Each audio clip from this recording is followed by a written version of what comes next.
بسم اللہ الرحمن الرحیم۔ ہجری 637 میں بیت المقدس فتح ہونے کے بعد حضرت عمر بن خطاب رضی اللہ عنہ نے یہودیوں کو بیت المقدس کی زیارت کی اجازت دی، جبکہ اس سے پہلے عیسائیوں نے اس پر پابندی لگا رکھی تھی۔ عیسائیوں نے یہودیوں سے حد درجہ بغض کی وجہ سے اس چٹان جس کے اوپر قبۃ الخضرا بنا ہوا ہے جو کچرے کے ڈھیر سے ڈھک دیا تھا، کیونکہ یہودی اس کو مقدس مانتے تھے۔ اس چٹان کے اوپر سے کچرا امیر المومنین حضرت عمر فاروق رضی اللہ عنہ نے اپنے ہاتھوں سے صاف کیا۔ مسلمانوں کے نزدیک اس کی اہمیت یہ ہے کہ رسول پاک صلی اللہ علیہ وسلم معراج والی رات اس چٹان پر سے براق کے اوپر آسمانوں کو اڑا تھا۔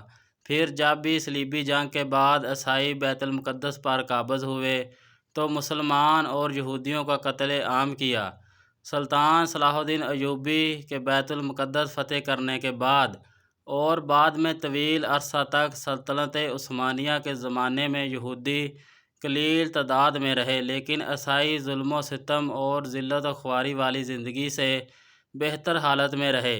19ویں صدی میں یورپ اور روس میں یہودیوں کے خلاف عیسائیوں میں شدید نفرت اور مظالم بھرے سے ابھرے۔ ان حالات میں یہودیوں نے عیسائیوں کے ظلم سے تنگ آ کر نقل و مکانی کی۔ جرمنی، مشرقی یورپ اور روس سے یہودی لاکھوں کی تعداد میں بے گھر ہو گئے۔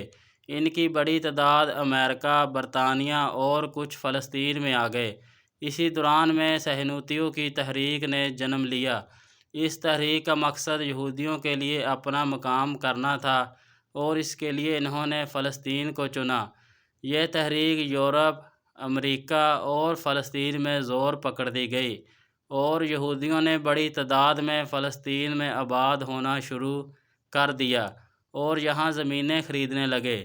یہ سلطنت عثمانیہ کا آخری زمانہ تھا۔ پہلی جنگ عظیم 1918 اور 1914 میں سلطنت عثمانیہ نے جرمنی کا ساتھ دیا تھا، اور جب جرمنی ہار گیا تو برطانیہ نے سلطنت عثمانیہ کا شیر اعضاء بکھیر کر رکھ دیا اور مختلف علاقوں میں مختلف یورپی طاقتوں کے قبضے میں آ گئے۔ فلسطین پر برطانیہ کا قبضہ ہو گیا۔ 1917 میں برطانیہ کے وزیر خارجہ نے ایک اعلان کیا جس کو اعلان بلفور کہا جاتا ہے۔ اس میں کہا گیا کہ فلسطین میں برطانیہ آزاد یہودی ریاست قائم کرنے میں مدد کرے گا۔ برطانیہ نے ان کو وہاں آباد ہونے منتظم کرنے میں مدد دی۔ جب فلسطین کے عرب مسلمانوں میں یہودیوں کے خلاف شدید رد عمل پیدا ہونے لگے اور دونوں کے درمیان میں شدید جھڑپیں ہونے لگیں تو برطانیہ نے فلسطین سے جانے کا فیصلہ کیا اور اقوام متحدہ سے اس علاقے کے مستقبل کے بارے میں فیصلہ کرنے کا کہا۔ اقوام متحدہ نے 1947 میں فیصلہ دیا کہ فلسطین کو 2 ریاستوں میں تقسیم کر دیا جائے۔ مغربی علاقہ، جہاں یہودیوں کی اکثریت آباد تھی، وہاں یہودی اسرائیل کی ریاست قائم کریں، اور مشرقی علاقہ میں فلسطینی عرب مسلمانوں کی ریاست قائم ہو جائے، جبکہ بیت المقدس اقوام متحدہ کے کنٹرول میں رہے۔ یہودیوں نے اس فارمولے کو قبول کیا، جبکہ فلسطینی مسلمانوں نے اور عرب ممالک نے اپنے درمیان میں ایک یہودی ریاست کے قیام کو یکسر مسترد کر دیا۔ یہودیوں نے 14 مئی 1948 کو اسرائیل کے قیام کا اعلان کیا تو اسرائیل اور عرب ممالک کے درمیان میں جنگیں چھڑ گئیں اور یہ جنگیں 1967 تک چلیں، لیکن جنگ کی شروعات میں اسرائیل نے مغرب بیت المقدس پر قبضہ کر لیا اور فلسطین کے کچھ اور علاقے بھی اپنے قبضے میں لے لیے۔ باقیہ فلسطین کے مختلف علاقوں پر مصر، شام، لبنان اور اردن کا قبضہ ہو گیا۔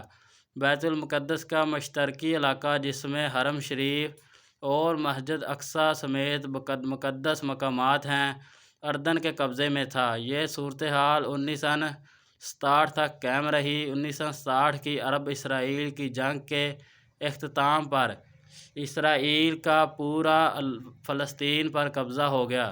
مقدس مقامات بعد تاریخ میں پہلی مرتبہ یہودیوں کے قبضے میں آ گیا۔